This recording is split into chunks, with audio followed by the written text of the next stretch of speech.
I always believed that my routine was too simple to break. I woke up early, made coffee slowly, watered my plants and read the local newspaper as I had for years.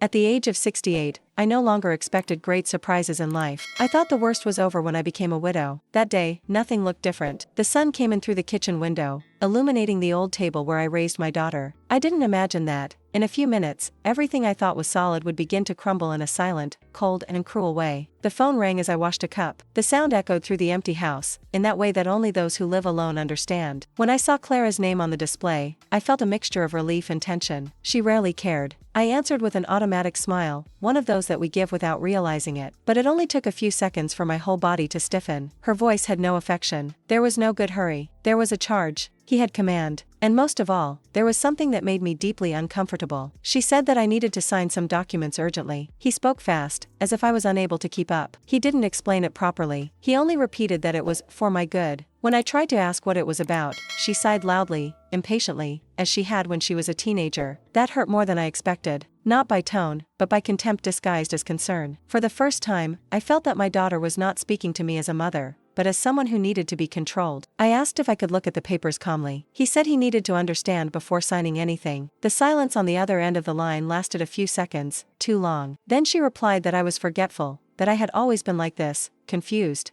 and that I could no longer trust my judgment. That sentence entered me like a dry blow. It wasn't just what she said, it was the certainty with which he said, as if he had already decided who I was now, without consulting me. After the call, I sat at the table for a long time. The coffee cooled. His hands trembled slightly, something that had never happened before. I tried to rationalize. Maybe she was stressed, maybe it was just worry, but a small and uncomfortable part of me began to whisper that something was wrong, something very wrong. That urgency was not normal. It was not normal to talk to me. Especially it wasn't normal for me to feel like a stranger within my own story. I got up and started walking around the house, observing objects that had accompanied me for decades. Photos, books, documents kept in drawers that only I handled. Everything there told me who I was. Everything there proved that my memory, my mind, and my life were intact. Still, doubt began to creep in, and that was the most dangerous moment. When you start questioning yourself, you become vulnerable. I didn't know it yet, but that's exactly what someone wanted. That night, I could barely sleep. He repeated the conversation in his head, word for word. The way Clara spoke to me was not new, but I had never been so aggressive. I wondered when our relationship had turned into this. Where I had gone wrong, where she had stopped being a mother to become a problem to be solved. The loneliness seemed greater than ever. There was no one I could call and say, "Is something wrong with me or her?" In the middle of the night, I got up and went to the kitchen to drink water. I passed through the dark room and had the strange feeling of being watched, even though I knew I was alone. It was as if my own house had changed its atmosphere. As if that place, which had always been my refuge, was about to be taken from me. I rested my hand on the table for balance and thought, for the first time, that maybe I needed to defend myself, even without knowing what. The next morning, Clara showed up unannounced. He didn't clap his hands, he didn't send a message. He just entered, as if he had full rights to that space. He carried a briefcase under his arm and the same firm look of the call. She said I needed to trust her, that he was doing it because he loved me, but something in her tone didn't match the word love. There was too much haste, too much control, and, above all, a coldness that I had never seen before. As she spread papers on the table, I realized that this call had not been an isolated episode. It was the beginning of something much bigger, something that I still didn't fully understand, but that was already putting me in a dangerous position. At that moment, I felt afraid. A real, deep fear of those who warn that life is about to turn upside down. And, even without knowing it, I was already entering the biggest battle of my life. Before continuing, subscribe to the channel. Here you will find real stories of family betrayal, strength and new beginnings that many people live in silence. Clara moved around my house as if she owned everything. She opened drawers, leafed through old folders, made comments about bills, furniture and documents that I never asked her to see. I watched in silence, trying to stay calm. Her every step sounded like an invasion. That house was the only place where I still felt safe, and seeing it taken like that caused me a pinch that was hard to explain. It wasn't just about roles.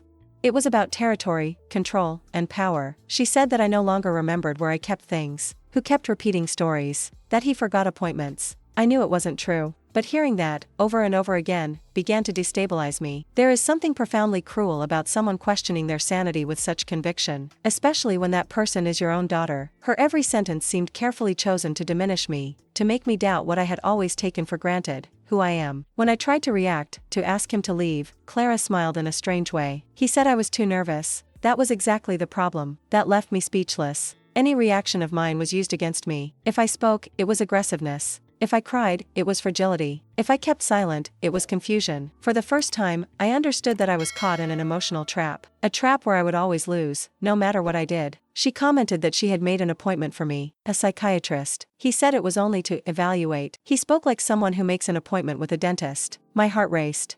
I never had a history of mental problems. I have always been lucid, organized, independent. I asked why this was necessary. Clara replied that I no longer realized my own limitations, that this was common at my age. That sentence went through me like a silent sentence. I tried to argue, but she had already decided everything. Time, address, date. I was no longer part of the decisions about my own life. That made me feel small, childish, disposable. I felt ashamed. Shame on me, shame on the situation, shame on not having the strength to kick her out of there at that moment. There was something about her that intimidated me deeply. A cold, calculated control that I had never noticed when she was younger. After Clara left, the house became even quieter. I sat on the couch and felt a tiredness that was not physical. It was emotional. It was the weight of realizing that someone very close to me was working against me. I began to mentally revisit the last few months, looking for signs that I might have ignored. Small attitudes, cross comments, money questions. Everything started to fall into place in a frightening way. I went to the bedroom and opened the drawer where I kept my most important documents. Everything was in place, but the simple need to check already made me realize the size of the threat. I was afraid of losing my home, my money, my freedom, fear of waking up one day and no longer having a say in my own life. That thought made me cry for the first time since my husband died. A silent, heavy, lonely cry. That night, I sat down at the table and wrote down everything I remembered. Dates, conversations, strange behaviors. He didn't know exactly why, but he felt he needed to record the truth while he still could. It was as if a part of me knew that my word would soon be called into question, and if that happened, I would need something concrete to prove that I was still whole, that I was still the owner of my own mind. As I wrote, a certainty began to form within me. Clara wasn't just worried. She was preparing me for something definitive. And the more I thought about it, the clearer it became that this appointment would not be just a formality. It would be a test, a trial, a decisive step to take away everything I have built throughout my life. And I was completely alone to face it. Even so, in the midst of fear, something different began to emerge. A kind of internal alert, a low but firm voice saying that I needed to pay attention, that I could no longer be passive, that this story wouldn't end well if I kept pretending that it was all just a misunderstanding. I still didn't know how to fight, but in that moment, I made a silent decision. I would not surrender my life without resistance. In the days following Clara's visit, I began to notice subtle but painful changes around me. The phone rang less. Messages that were previously answered quickly were now silent. When I called a close cousin, I felt the conversation strange, too careful. The questions came loaded with caution, as if I were a fragile object about to break. It was there that I understood that Clara had already begun to build her narrative, and, without me realizing it, I was losing space in my own family. I found this out clearly when my son-in-law showed up at home to check on me. He never did that. He sat on the edge of the sofa, keeping his distance, watching every word I said. At one point, he asked if I was sleeping well, if I had been forgetting things. He didn't ask for affection, but for confirmation. That hurt me deeply. I was no longer Helena, the strong and present mother. I was being analyzed, evaluated, judged without the right to defense. I later learned that Clara had told her relatives that I was confused, aggressive, that I mixed stories and made things up. She said she was worried, that she did everything for love. That was the cruelest part, to use love as a mask for betrayal. As she spread this version, I tried to understand where I had lost control of my own image. It only took a few well-placed words for my credibility to begin to crumble. I started to be corrected in small things. If he got a date wrong, someone wrote it down mentally. If a story was repeated, they exchanged glances. That drove me crazy more than any diagnosis could. I felt trapped in a theater where everyone feigned concern, but no one really listened to me. The isolation did not come with screams or slamming doors. It came with silences, withdrawals and looks full of doubt. The most painful thing was to realize that the more I tried to explain myself, the worse it got. My attempts at defense sounded like justifications. My emotion was seen as instability, my crying, like weakness. It was a perfect trap. Any reaction of mine served to reinforce Clara's version. That's when I began to understand that this wasn't just a family dispute. It was a carefully thought-out strategy to disarm me emotionally. There was an afternoon when I sat alone in the backyard and watched the wind shake the trees. I thought about how fast life can change. One day you are respected. In the other, it is treated as a burden. I started to feel afraid of talking too much, afraid of talking too little, fear of making mistakes, fear of existing. This type of fear is silent, corrosive, and gradually erases the person. Even so, something inside me resisted, a lingering memory of who I've always been. Teacher for 30 years, organized, firm, admired.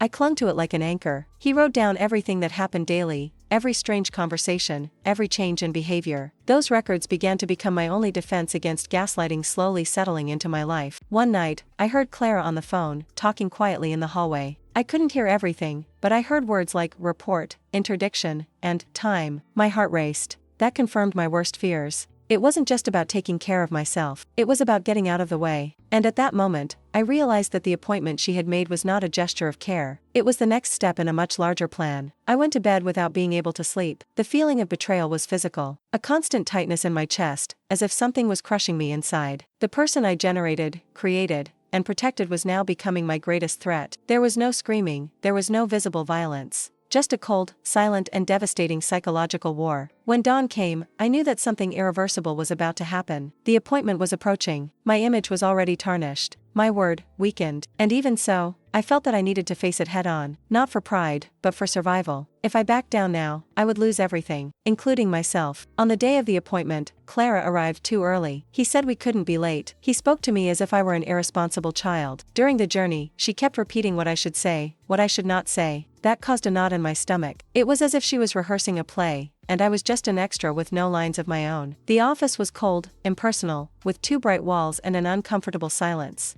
I sat on the indicated chair and pressed my bag against my body, as if it were a protection. Clara spoke first, without the doctor asking. He listed behaviors, exaggerated situations, dramatized banal episodes. I tried to interrupt, but she cut me off easily. Each time this happened, I felt smaller. The psychiatrist watched me attentively. Her eyes went from me to Clara, and I noticed something different there. Not judgment, but real attention. When he finally addressed me, he asked my full name, my age, my routine. I answered clearly. For the first time in days, someone gave me space to speak. That gave me back a little breath. Clara seemed uncomfortable. I constantly interrupted, corrected my answers, tried to confuse myself. The doctor politely asked her to let me answer on my own. That simple gesture moved me more than I care to admit.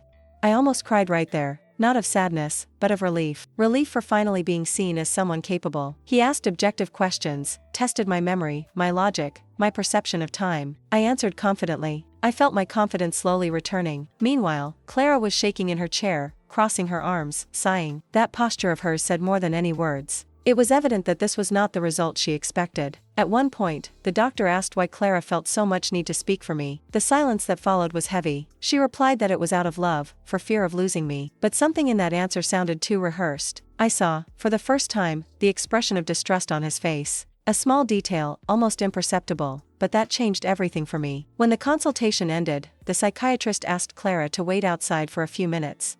My heart raced. As soon as the door closed, he looked me in the eyes and asked, in a firm voice, if anyone had been making decisions for me without my consent. That question opened a dam inside me. I told him everything. The connection, the documents, the isolation, the fear. He listened in silence, without interrupting me. She wrote down a few things and, at the end, said something that I will never forget, that I did not show signs of mental confusion, but clear indications of being emotionally manipulated. That was like recovering the ground after a long fall. For the first time, someone validated what I felt. The doctor explained that he needed to deepen that situation. That, for ethics, he could not simply ignore the signs he had perceived. He said he would make a report. The word investigation was mentioned. When I heard that, I felt fear and hope at the same time. Fear of the conflict to come. Hope that, finally, the truth could come out. When I left the office, Clara tried to smile, but her eyes betrayed irritation. I didn't say anything. I just walked beside her, in silence. Inside me, something had changed. I was still in danger, but I was no longer alone. And, at that moment, I knew that that consultation had not been the end of my freedom. It had been the beginning of my struggle. After the appointment, I returned home with a strange feeling in my body, as if I had crossed an invisible border. Nothing externally had changed, but inside me something was different. The doctor had really listened to me. This seemed simple, but at that moment, it was revolutionary. For the first time in weeks, I didn't feel invisible. There was still fear, but he no longer mastered everything. There was also a small spark of lucidity and courage that I hadn't felt in a long time. Clara began to act more cautiously in the following days. The tone of voice was too controlled, the questions calculated, as if she were walking on eggshells. That confirmed to me that something had gotten out of her control. Cold security had given way to constant vigilance. She watched me with excessive attention, as if trying to predict my every step. I pretended normality, but inside I was alert, recording everything, word for word, gesture for gesture. I received a call from the office informing me that the doctor would like to talk to me again. My heart raced. Part of me feared reprisals, another part felt hope. When I told Clara, she reacted with irritation disguised as concern. She asked him why he wanted to see me again, if I had said something different, if he remembered exactly what he had said. That sequence of questions revealed more than any direct accusation could reveal. In the second meeting, the psychiatrist was direct. I said that I had observed clear inconsistencies in my daughter's behavior. He talked about emotional manipulation, about the way certain people build narratives to weaken the other. Every word of his seemed to translate exactly what I had been feeling, but I couldn't name it. Hearing that from a professional was like recovering the ground after a long time walking in the dark. He asked me if I felt safe at home. This question hit me unexpectedly. I never imagined that one day I would have to think about it. My home has always been my refuge, the place where I raised my daughter, where I lived with my husband, where I built my identity. I hesitated before answering. He said that physically yes, but emotionally he was no longer so sure. That answer came out with a weight that I couldn't hide. The doctor explained that, given what he was observing, he could not simply close the case. He spoke about the ethical responsibility to protect vulnerable patients. When he said the word investigation, I felt a chill down my spine. Investigation meant confrontation, it meant exposure, it meant war, but it also meant truth. And at that point, I already knew that I wouldn't survive emotionally if I continued to live under the shadow of the lie. I left the office with clear instructions: save documents,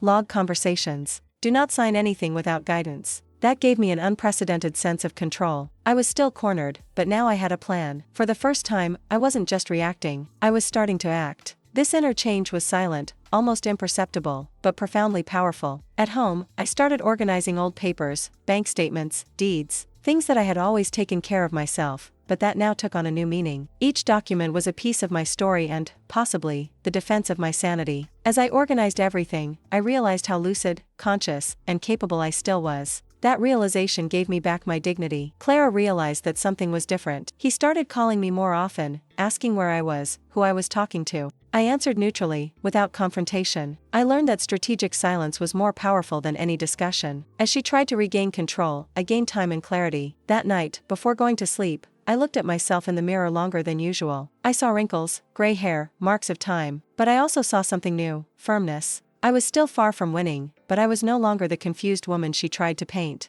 Someone had noticed everything, and that was a complete game changer. A few days later, the phone rang again. It was the psychiatrist. His voice was serious, professional, but carried urgency. He said that he needed to talk to me personally and that the subject was delicate. My stomach twitched immediately. I scheduled the meeting for the same day. I didn't tell Clara. For the first time, I felt that certain decisions had to be mine alone. In the office, he showed me notes made during the initial consultation. He compared my behavior with my daughter's account. The differences were stark. Where she saw confusion, he saw coherence. Where she saw aggressiveness, he saw defensive reaction. That technical analysis was the first concrete proof that I wasn't imagining anything. There was, in fact, an intentional distortion of reality. He explained that this was called gaslighting, a type of psychological manipulation in which the victim begins to doubt their own perception. When I heard that term, I felt a mixture of relief and revolt. Relief for finally giving a name to what I was experiencing. Revolt to know that this was being done by someone I loved deeply. The doctor said he would prepare a formal report outlining the signs of emotional abuse. This document would be kept and could be used if the situation evolved into something legal. That was a watershed. Until then, everything seemed ethereal, subjective. From that moment on, there was something written, recorded, official. My word was starting to gain weight again. When I left the office, I felt afraid. A different fear. No longer the fear of going crazy, but the fear of Clara's reactions when she realized she was being watched. People who manipulate don't usually react well when they lose control. I knew she wouldn't give up easily, but I also knew that now I had support. At home, I found Clara going through my drawers. When I asked her what she was looking for, she replied that she was just arranging. Her defensive tone confirmed my suspicions. For the first time, I didn't back down. I said, firmly, that I no longer wanted her to touch my documents without my presence. She looked at me surprised, almost offended. That was my first small victory. She tried to make me feel guilty. She said that I was too suspicious, that it didn't suit me. But I already recognized that pattern. I didn't argue.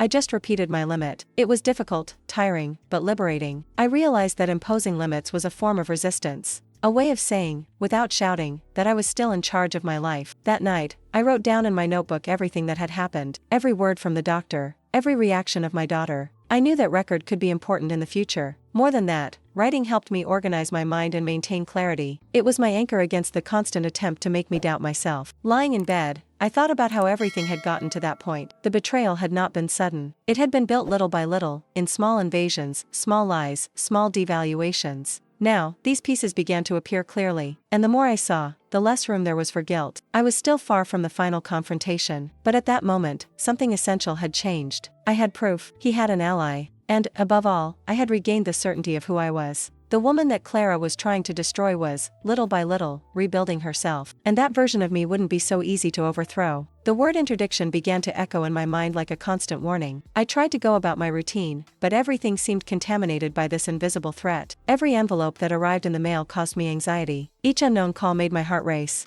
It was like living waiting for a sentence. I never thought that, at the age of 68, I would need to defend myself from the risk of losing the right to decide about my own life. The hardest blow came when I realized that some accounts were different, small movements that I didn't recognize. Low, strategic values, almost invisible to those who do not pay attention. But I always paid attention. That confirmed what the doctor had suggested. Clara had been preparing for a long time. It was not an impulse. It was calculation. The betrayal had deep roots. When I confronted Clara, she reacted with false surprise. He said that I was confusing things, that I had probably forgotten some expense. The tone was soft, almost affectionate, but I already knew that game. The attempt to make me doubt again. This time, it didn't work. I felt fear, yes, but not confusion, and that made all the difference. I started to sleep badly. I would wake up in the middle of the night imagining someone knocking on my door with an official document, telling me that I could no longer decide anything. I thought of my house being taken over, my objects being distributed, my voice being silenced. That kind of fear doesn't scream. He infiltrates. He steals peace little by little. I started avoiding neighbors. Not out of shame, but out of fear. I didn't know who had heard Clara's version. I didn't know who still believed in me. The idea of being seen as the confused lady of the street hurt me deeply. My reputation has always been clean. I have always been respected. Now, all of this seemed too fragile. The psychiatrist advised me to look for a lawyer. He said it was early, but prudent. That scared me. Seeking a lawyer meant admitting that the war had officially begun. It meant accepting that my daughter was, at that moment, my biggest threat. I cried before making this decision. Not out of weakness, but out of the grief of recognizing that our relationship might not have come back. Even so, I made the appointment. I did it tremendously, but I did it. As I wrote down the address, I felt something different. A type of strength that is born when there is nowhere else to run. I was tired of being afraid. Tired of justifying myself. Tired of being treated as incapable. If someone wanted to take everything away from me, they would have to do it looking into my eyes. Clara noticed my change. He started to appear more often, to ask too many questions, to observe my every step. Surveillance increased. But this time, I didn't feel trapped. I knew that pressure was a sign that I was on the right track. People who manipulate only become aggressive when they feel like they're losing control. That week, I organized all the important documents in one folder: house deed, statements, old contracts.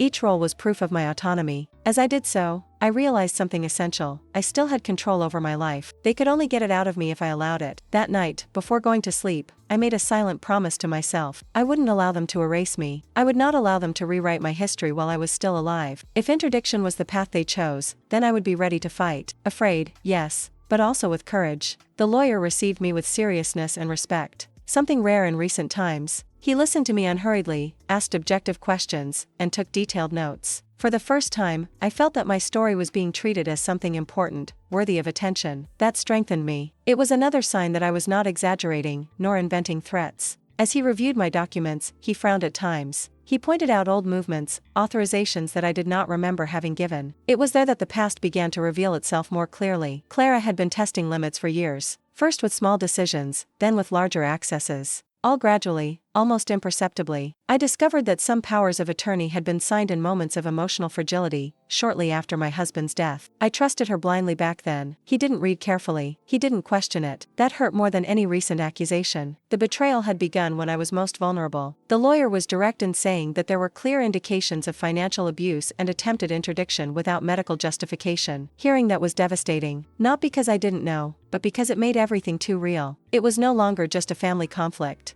It was a serious violation of my rights. I left that office with a mixture of pain and clarity. The pain of understanding that my daughter planned everything coldly, and the clarity of knowing that I wasn't wrong to be suspicious. That combination was transformative. The guilt began to lose strength. In its place, something new emerged: indignation. At home, I began to revisit old memories from a new perspective. Awkward conversations, disguised insistence, comments about inheritance made too soon. Everything that once seemed just uncomfortable now made sense. The truth was there all along. I just didn't want to see it. Clara tried to approach herself in a sweeter way in the following days. He brought food, gave compliments, spoke of the past with nostalgia. It was a clear attempt to confuse me again, but I was no longer the same. I watched the game, and seeing the game completely changes how you participate in it. For the first time, I started thinking about the future without her at the center of decisions. It scared me, but it also set me free. I realized that my identity didn't have to be tied to motherhood all the time. I was more than a mother. I was a woman, a citizen, the owner of my own history. The past, now revealed, could no longer be ignored. He demanded action, and I was ready to act.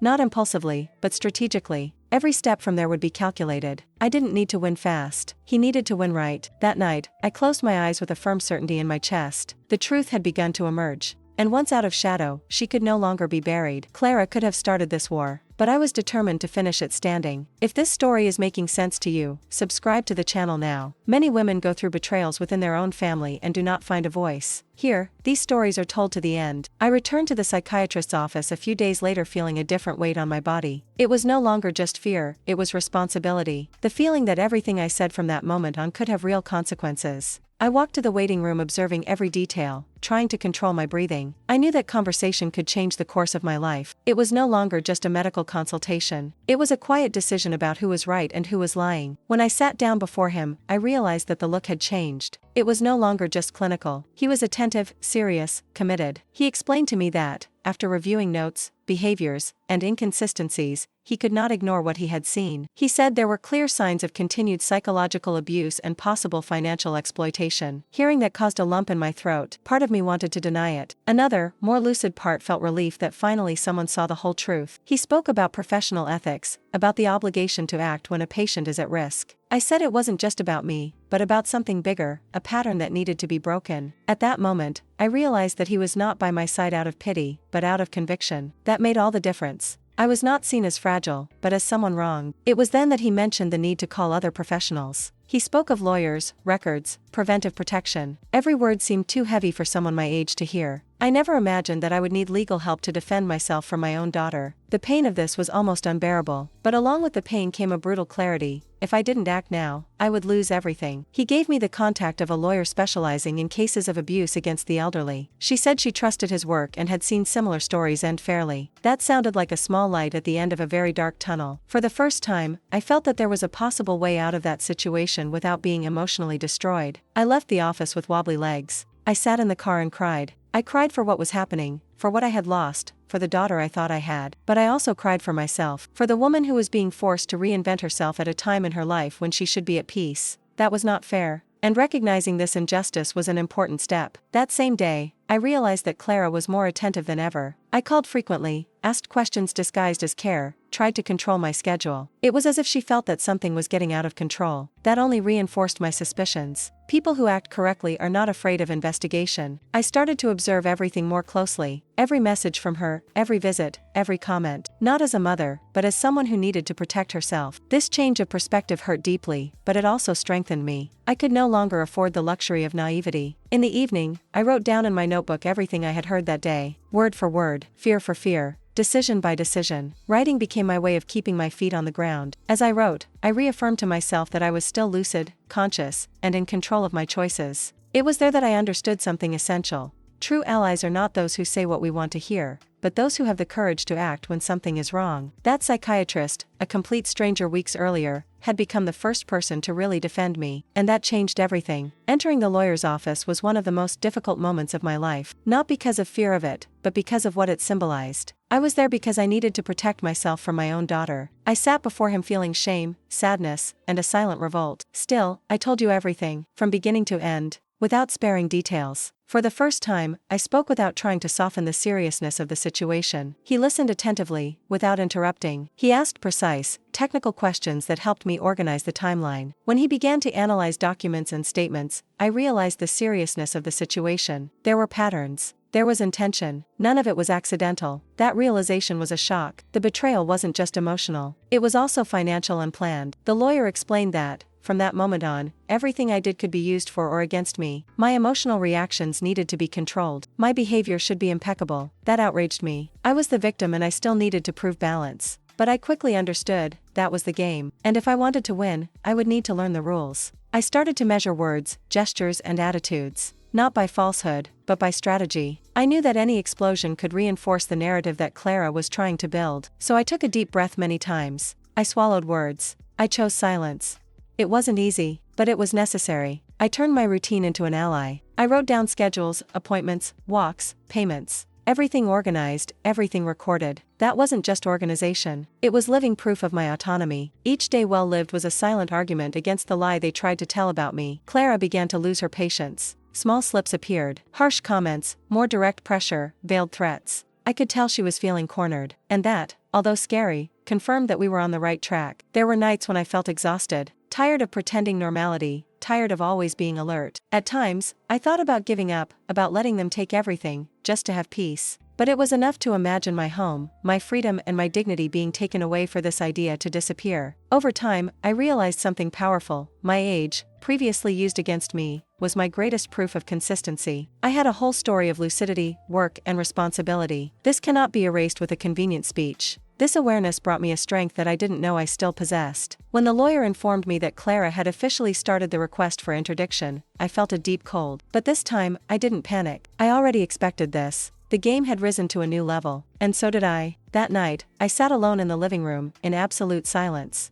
I didn't feel more fragile. I felt firm. The woman who started this story cornered no longer existed in the same way. I was tougher, more strategic, more aware. Learning to play the game did not take away my dignity. It gave me back control of my own life. The formal request for interdiction arrived as a dry blow. Even though I was already waiting for it, I received the notification with steady hands, but my stomach turned. Seeing my name on an official document that questioned my mental capacity was one of the most humiliating experiences of my life. It was not just a legal attack. It was an attempt to erase who I was, who I am, and who I could still be. I took a deep breath and remembered everything I had built so far. I couldn't back down. The lawyer was clear in explaining that that would be the most delicate moment of the entire process. My every attitude would be observed, analyzed, and interpreted. I needed to be impeccable, not perfect, but coherent. It required a level of self-control that I never imagined I would need to exercise. Even so, I was ready. Fear no longer ruled my decisions. Now, he just kept me on my toes. Clara completely changed her behavior. The fake sweetness disappeared. In its place came an aggressive coldness, punctuated by subtle threats and attempts at intimidation. He said he was doing it for my good, but his eyes no longer hid his impatience. It was evident that she wanted to wrap it up quickly, before more things came to light. And I knew that when someone is in a hurry, it is because they fear the truth. I started to live as if I was being watched all the time. Every trip to the market, every conversation with neighbors, every appointment recorded. Not out of paranoia, but out of prudence. I needed to demonstrate, without effort, that my life was still organized, that I was capable, that no one was taking care of me. I was taking care of myself. This awareness has transformed even my simplest gestures into acts of resistance. The psychiatrist maintained frequent contact.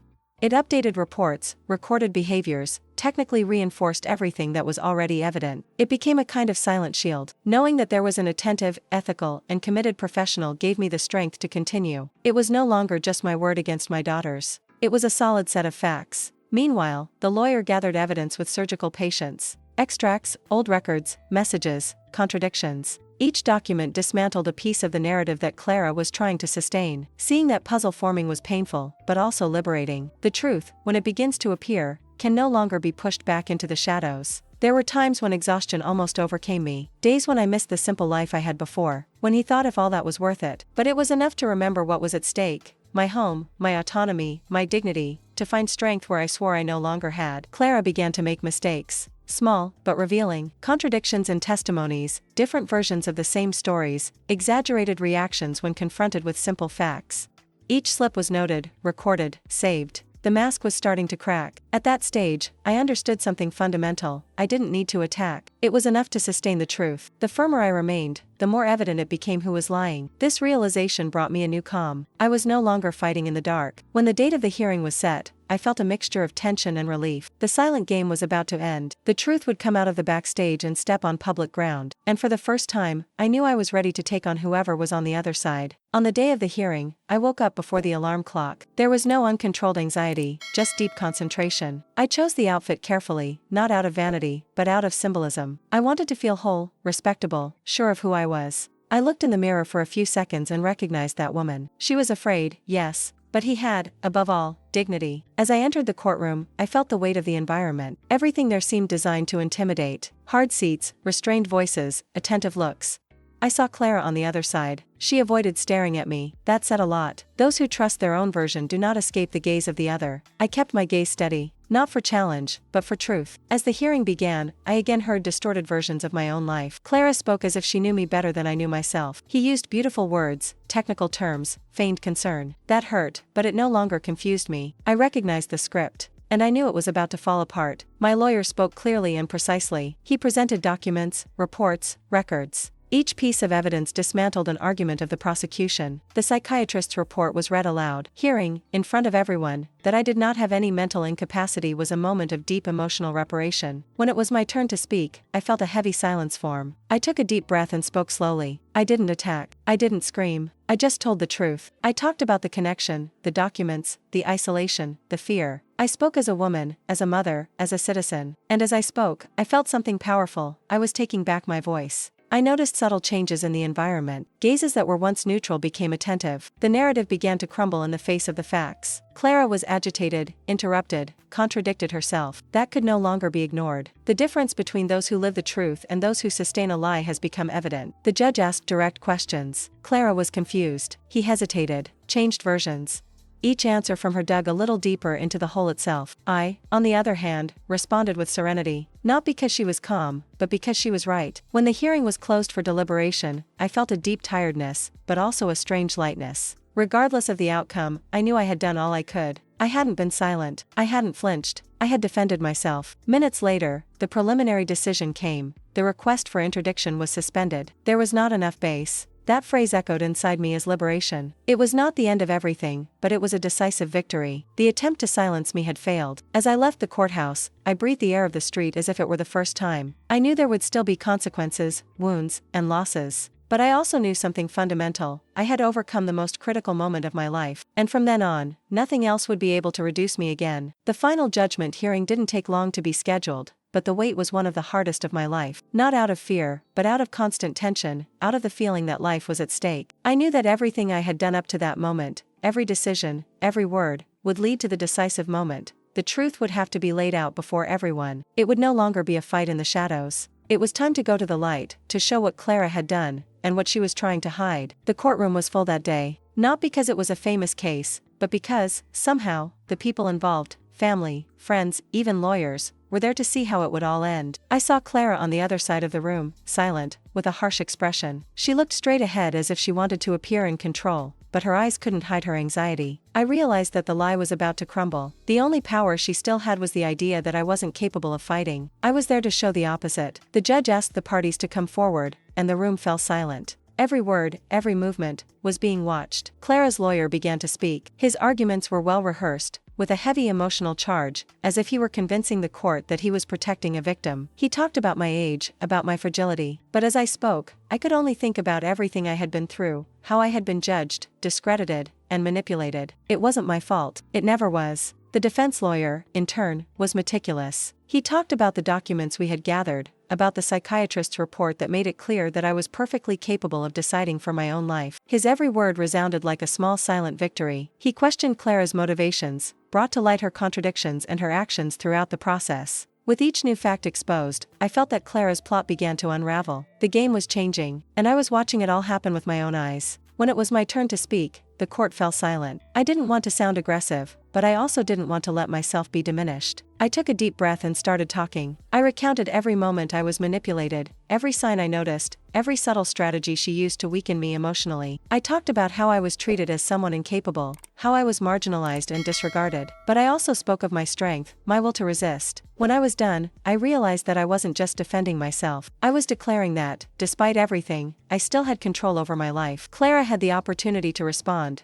but, unlike me, she had no clear arguments. She spoke, but her eyes were nervous. She tried to explain her actions, but contradicted herself all the time. I couldn't keep calm. What seemed to me to be a gesture of love and protection to her seemed, to everyone in the courtroom, a desperate attempt to save a lie. And this lie was being exposed little by little, like a house of cards about to collapse. The tension in the room was palpable. The judge took notes, the lawyers whispered to each other, but I felt something very strong at that moment. The truth was already there. He didn't need any more words. There was no longer any denying it. Clara, with all her articulation and manipulation, was being unmasked. And all I had to do was show who I really was, a woman who wouldn't let herself be silenced, a woman who had the truth on her side. When the hearing was over, I was called to await the decision. Time seemed to have stopped. The waiting room was absolutely silent, and I couldn't help but think about everything I'd experienced so far. I knew that no matter what the immediate outcome was, my life would never be the same. What happened in court, however, was just the beginning. From that moment on, I had recovered something much more important than my home or the custody of goods: my voice. The preliminary decision was read quickly, and I felt a huge weight leave my chest when the judge announced that the request for interdiction was being rejected. The feeling of relief was immediate, but, inside, I knew that this victory was not just legal, it was emotional. I had rescued my autonomy, my identity. That struggle, which seemed impossible, was proof that dignity is not easily lost. I hadn't lost the war. When the hearing was over and I left the courtroom, I looked at Clara for the last time. She was unaccompanied, speechless. There was no way to continue the game. I already knew what would happen to her, but at that moment, the only thing I cared about was what would happen to me. I was ready to move on, to rebuild my life. That decision was not the end of the battle, but it was, without a doubt, the greatest victory of my life. The relief of the decision was short-lived. What came next was a wave of conflicting emotions. He had won, but he had lost so much along the way. The relationship with Clara was irretrievably broken. I knew I couldn't look at her the same way anymore. What she did, what she tried to do, could not simply be forgotten. The truth, as liberating as it was, also carried with it the weight of loss.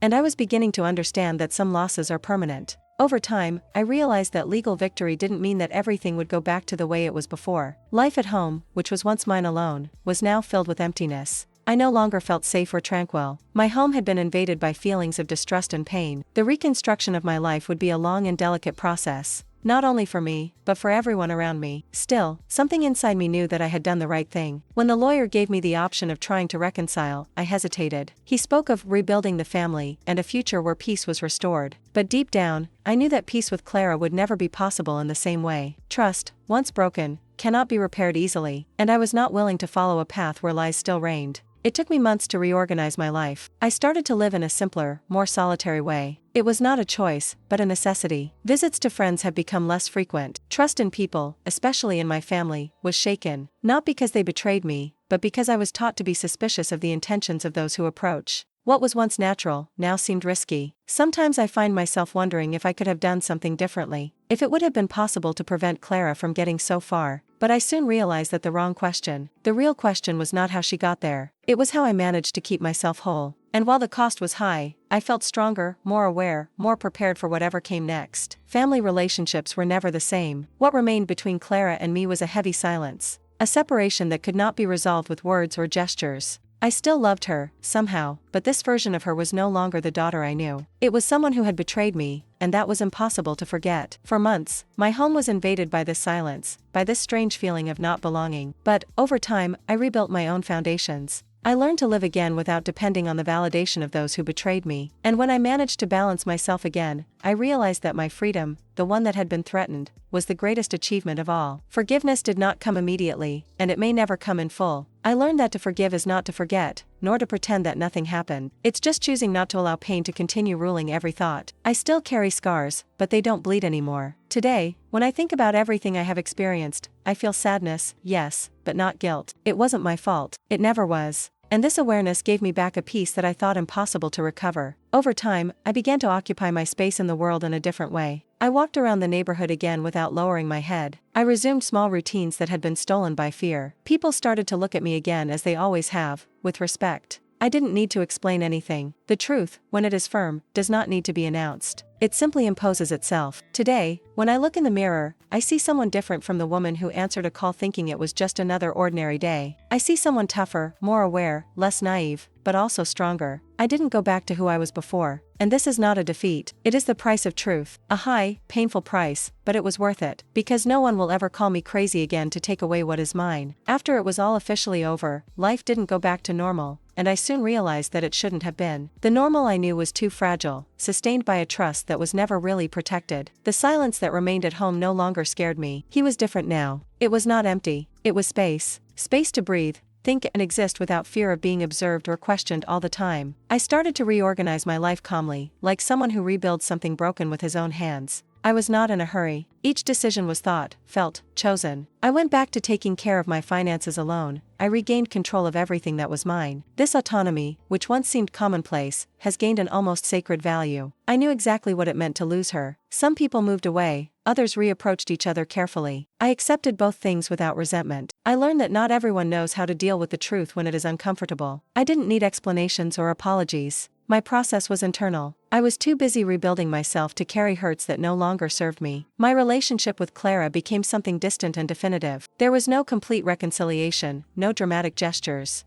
Just a silent agreement that certain boundaries would no longer be crossed. It hurt to accept that. It still hurts. But I learned that loving someone doesn't mean allowing that person to destroy you. Sometimes the greatest act of self-love is self-respect. Over time, I began to notice something unexpected. People from the neighborhood, old acquaintances, even strangers, started to look at me with renewed respect. Some knew the story, others just felt it. I walked more steadily, spoke more confidently, took up more space. It was not arrogance. It was presence. I had learned not to shrink. There were difficult days. Moments when loneliness weighed down, when the pain of betrayal returned without warning. At those times, I allowed myself to feel. He no longer ran away from suffering. I understood that denying pain only prolongs its dominance. Feeling, accepting, and moving forward have become natural parts of my routine. I started to help other people, discreetly. Conversations, guidance, listening. I discovered that many women, especially elderly women, live similar situations in absolute silence. When I spoke, it was not as a victim, but as someone who survived. That made all the difference. My story, which began with humiliation, now had a purpose. Today, when I think about everything that happened, I no longer feel ashamed. I feel lucidity. I wasn't weak. I was betrayed. And reacting to a betrayal requires more strength than enduring it in silence. This understanding has changed the way I see myself and how I place myself in the world. The woman who started this story believed that love was about trusting without question. The woman who ended it understands that love is also setting limits, protecting one's own dignity and not accepting less than respect. I'm not the same anymore, and I don't want to be. If someone asked me today who I am, I would answer calmly, I am a woman who almost lost everything, but did not lose herself. I'm not crazy. I never was. I just trusted too much in those who didn't deserve it, and I survived. Stronger, more conscious, more whole than I ever imagined myself to be. If you've made it this far, I want to hear from you. Have you ever experienced or witnessed a betrayal within your own family? Have you ever seen someone try to control, manipulate, or silence another person in this way? Leave your comment. Your story can help someone who is going through this in silence today.